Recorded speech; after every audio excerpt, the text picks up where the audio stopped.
শহীদ স্মৃতি football tournament এটা আমাদের জন্য আবেগের একটা টুর্নামেন্ট, কারণ যার নামে এই ফুটবল টুর্নামেন্ট হচ্ছে শহীদ জিয়া।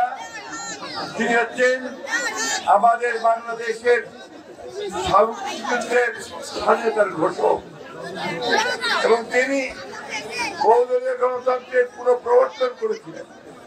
তিনি আধুনিক যে বাংলাদেশ আজকে সেই বাংলাদেশের রূপকার। আপনারা জানেন যে আমাদের এই পথ কখনো সুগম ছিল না। আমাদের এই 53 বছরে বাংলাদেশে আমরা একটা ভয়ঙ্কর রকমের উত্থান পতনের মধ্যে দিয়ে গেছি। শহীদ জিয়াকে নির্মম ভাবে হত্যা করা হয়েছে এবং শহীদ হয়েছেন। তিনি শহীদ হলেও তিনি আমাদের মধ্যে থেকে গেছেন। আজকে এতকাল পরেও শহীদ জিয়া বেঁচে আছেন আমাদের মধ্যে আজকে টুর্নামেন্টের মধ্যে। প্রিয় ভাইগণ, বক্তব্য আজকে দীর্ঘ করার সময়টা নয়, শুধু একটি কথা বলি যে আমরা দীর্ঘ সংগ্রাম করেছি গণতন্ত্রের জন্য। আমাদের নেত্রী দেশনেত্রী বেগম খালেদা জিয়ার নেতৃত্বে এবং আমাদের ভারপ্রাপ্ত চেয়ারম্যান তারেক রহমানের নেতৃত্বে আমরা দীর্ঘ 15-16 বছর ধরে লড়াই করে করে আজকে একটা ফ্যাসিস্ট মুক্ত বাংলাদেশে পরিচিতি করছি। আমাদের ছাত্র সমন্বয়কারীরা, ছাত্ররা, জনতা তাদের বুকে রক্ত ঢেলে গেছে। আমরা নির্যাতিত হচ্ছে দীর্ঘদিন ধরে।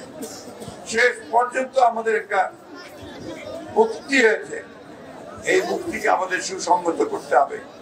আজকে কোন ভুল পদক্ষেপ নিয়ে আমরা আমাদের বাংলাদেশের স্বাধীনতা সার্বভৌমত্বকে যেন কোনোভাবেই হুমকির সম্মুখীন না করি।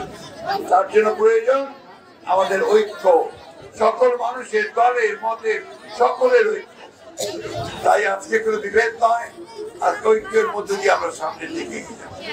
আমাদের গুরু সাহেব খুব সুন্দর একটা কথা বলেছেন, একটা রাজনৈতিক দল মাত্র স্লোগান আর মিছিলের মধ্যে ব্যস্ত থাকে, তার যে বিকাশ, সাংস্কৃতিক বিকাশ, রাজনৈতিক বিকাশ, এই বিকাশগুলো পরিপূর্ণ হয় না।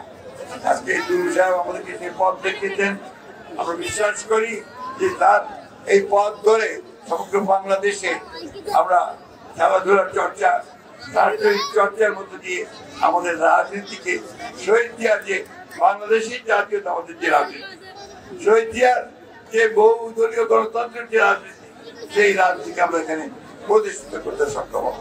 আবারও আমি আন্তরিক ধন্যবাদ এবং কৃতজ্ঞতা জানাই আসাদুল হক সাহেবকে, কৃতজ্ঞতা জানাই আমাদের ভাবিকে, যদিও তিনি চান না যে আমি তাকে ভাবি বলি, সেটা এসে যায় আমাদের কলেজের অধ্যক্ষা এবং একই সঙ্গে তার ছেলেকে, তাদের